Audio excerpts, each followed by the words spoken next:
YouTube, what's good? Legal Auto Repair. Got a cool how-to video for y'all.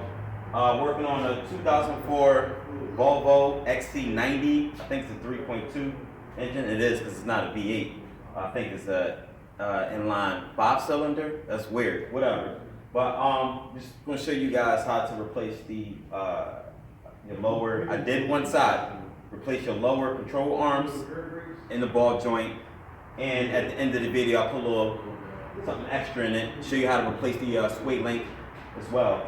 So the job can be done in your driveway, and of course you can do it in your shop, but for do-it-yourself, you can do it in your driveway.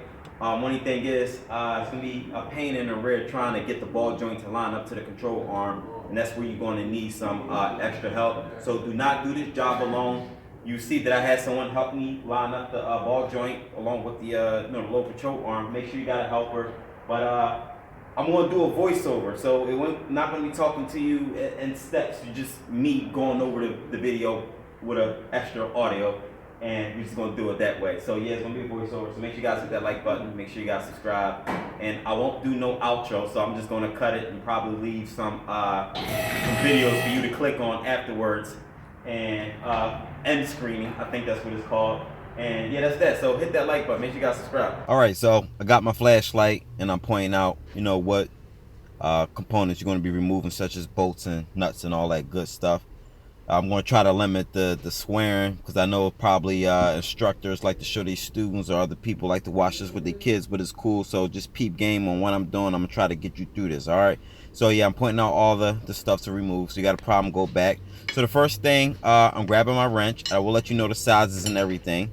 So I'm grabbing a wrench and my air gun, and I'm removing the nut and bolt combo for the part of the low control arm where the bushing is. And I like to put my bolts and my nuts on the arms of the lift, so that way it's easy for me to locate them when I needed to get through. So now you kind of gotta tap the long bolt out. I like to guide it out with a wrench. So if you just watch my method, if it suits you, then it is for you. If it ain't, then it ain't. It is what it is. So go ahead and back that out, and yeah, it comes out. Maybe a pain in the rear, but you'll get it. So next, there are two more bolts, just bolts, not a nut and bolt, just a regular bolt. Go ahead and back those off. Remember, I try to leave the bolt sizes for you, because it's been almost 2 weeks since I did this video, so just bear with me. So I snuck in there with the swivel. You probably need a swivel because the transmission kind of hangs in the way a little bit, so you need something with an angle to get the bolts out. But once you get them backed off, you can slide them out with your hands and no additional tools. It's really easy. Next, taking off the nut for the lower control arm, and I believe that could be a 21 or 22. I could be wrong, but we'll figure it out. And go ahead and put all your stuff on the side of the lift like I did. You don't have to, but it's just easy for you to locate it when you need to. So next, just go ahead and you can start prying out the low control arm away from the frame. And notice how you'll notice in a second, just let me, I got away from myself. What are you doing, Leak, come on, tell me what are you doing. So I'm trying to get the low control arm off of the stuff for the ball joint, but sometimes they be in there because it's kind of like it's really not pressed in there, but it's shaped in there in a cone shape, and it's hard to come out. So I like to take a hammer and whack the side of the low control arm. You give it a few good whacks or whatever. It may take you 10 whacks, but muscle it and you'll get it out. If you've got a problem, rewind the footage. And now the bolts for the for the ball joint should be like a 13 or 14, and the bolts come out good. But this is your problem right here. See how I'm using the air hammer. Tip of choice is your choice, but I got a pointed tip. I could have used a flat tip, but my flat tip is broke, so I'm using a pointed tip. And I'm just kind of use the air hammer to force it out of the knuckle, and it's really in there. It's splined in there. You'll see the splines once you get the ball joint out in a second, but just peep what I'm doing. And if I got the GoPro set up, so it was kind of hard. I was trying not to hit the camera. I remember this part, but I used the air hammer, and I'm just hammering it out and watch it fall to the floor, and that's that. So next, well, if I can get the light steady, I took some PP Blaster and I sprayed up in the board, a hole for where the ball joint rests in, and cleaning it out because you don't want to drive it back in with dirt and debris in the way, because it'll make your installation a whole lot easier.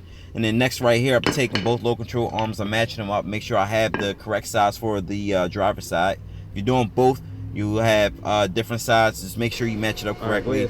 So next, I'm installing it. Now, installing it in one corner at a time. The corner in the rear, the one with the compliant bushing, that's the one that's the pain in the rear, because it's just aftermarket parts don't fit in, it don't have the same fitment, and they be kind of like slightly bigger. So I took a dead blow, it was a rubber dead blow. You don't use a hammer because you will damage the control arm, and it's a brand new control arm, it's not an old part. So take it and you want to whack it in there a few, and then make sure you got the hole lined up. I don't think I put the bolt in just yet, but next what I'm doing is putting in my 2 bolts for the other part of the control arm, 2 bolts that we removed. And if you got a problem, go back and just watch everything all over. And you gotta watch it a couple times, that's up to you. So I'm going ahead and get my bolt started, and I'm gonna run into a problem in a minute or two, but I'll be sure to elaborate on that. But me doing this video, pretty much freestyled this job because I never had to do low control arms on a Volvo. So I'm go ahead and tighten up the nut and bolt combo for, you know, the compliant bushing. So I'm using my wrench and driving it in, and I didn't tighten it all the way because I need some type of movement to get everything back in. So next I took an oversized axle. Well, I used an axle socket, and I think it was like a 32 or 34 or whatever. You basically wanted the cover, I'm using it to drive in the lower ball joint. Make sure you take off the rubber boot because you will damage the boot. The boot that was for it was held in by like a little springy type like a ring. I took it off, but you'll see, because you want to take that boot off because you don't want to damage it trying to drive back in that ball joint, because it is splined into the hub. So please be careful. So make sure you take off the locking ring that keeps the boot in place, and use an oversized you know, socket or axle socket and a hammer to drive it back in. So that's what I did. So next I'm putting my boot back off, and mind you, I know I didn't skip some steps or whatever. Installation is always be the same as you know, it's reverse of removal, but not quite. But just pay attention to what I'm doing. I'm trying to guide you through this as quickly as possible. It's a short video. So I'm using a pick. Be careful not to stab or poke a hole into the rubber boot, because you know you don't want all your grease to come out, and then you gotta get a new boot. And I don't know if the boot is sold separately, but to each his own, whatever. So I got my boot back on, and it fits on a certain way, and you'll know it's on correctly. And see the spring, how I'm getting it on. So you want to expand it and then rotate it around until it locks in on the top. And don't worry about the bottom boot, because the bottom part of it comes with like a little smaller ring, but you know that doesn't affect the boot coming off or whatever. You worry about the big ring to get the boot off, and you know you want to make sure it's in good shape for when you're trying to install it back on. So I got my boots off, and again, take the boot off because you don't want to damage the boot using the oversized socket or axle socket, whatever you're using to you know, to bang back in the ball joint into the knuckle. So be careful. So like I said, remove the boot so you won't damage the boot, and I'm installing the locking ring back on to keep that keeps the boot secured onto the ball joint. So I'll make sure that in. So that's good. Then don't forget to install your 213 or 14 millimeter nuts for that ball joint. I didn't show that or elaborate on it, but it's common sense. I'm not talking anybody intelligence. And next I'm tightening the 2 bolts for the other part of the control arm that goes into the frame. And now this is going to be the tricky part. The tricky part is trying to get the ball joint into the low control arm. Right, so I had like, this part is crucial. We're going to need a helper. So my helper is here helping me align it. So what I did was take the 2 nuts back off of that mounts the low control arm to the frame, not the compliant bushing, but the 2 bolts. And I took them off, and I loosened the other bolt for bolt and nut combo for the low control arm, and just to give me some leverage. And I took a long big pry bar, and while I'm prying down, I got my man moving the knuckle and pretty much maneuvering the ball joint into the low control arm while I press down on the low control arm. It's a pain. It's a real pain in the rear, but you know, we're gonna get through this or whatever. It's not a problem. Just watch the video over and over. So now that I got that in, Next was another part that's tricky, whereas the two bolts that, for the other side of the, low control arm, not the complying bushing, but the one that goes to the frame, the one I'm touching right now. And just to get those two aligned into the hole, because, everything is kind of cocked. So what I did was I looked like I took a screwdriver or something durable, something sturdy, and pretty much I just try to align the hole up that way. And I got it to get straight, and as soon as I saw that the hole was straight enough for me to drive the bolt in, I just went ahead and took my air gun and I drove it through, and I saw that one bolt went through. I was able to get the other one, those two in pairs, and that was cool. So I guess I'm next. I'm running the other bolt through, and I'm just gonna tighten it. And now I'm thinking I'm just jumping the gun here, speeding up the process or whatever, but just bear with me in a second. And mind you, I've never done this job before on this particular model. I've done a bunch of low control arms, but never on a Volvo before. I just never really had to do one, just throughout my years of working as a mechanic. So, but a job is a job. So I'm going to tighten up those two pair bolts, for that low control side of the low control arm, the one closest to the front of the car, not the one to the rear. Not the rear. That's the rear is the one with the compliant bushing. So go ahead and tighten those up. And you use air tools. You got hand tools, but remember, air tools gets the job done a whole lot faster, and there's less injuries involved. Because hand tools, I swear, just my experience of working with hand tools and not air tools, is just you're prone to get injured. So next, what I'm going to be doing, since make sure all your bolts and stuff is tightened.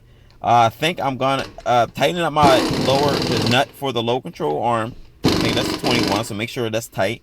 It does come with like one of those lock-in type nuts with like I forget what it's called, but it's not like a jam nut or something like that. But once you put it on, it won't back off because it got like some little rubber insulation or plastic insulation inside of it or whatever. So next I'm tightening up the compliant bush, another low control arm. So I guess I'm just trying to line up the wrench onto the nut, and then the other side of the bolt, I'm just go ahead and tighten it. So bam, that's tightened.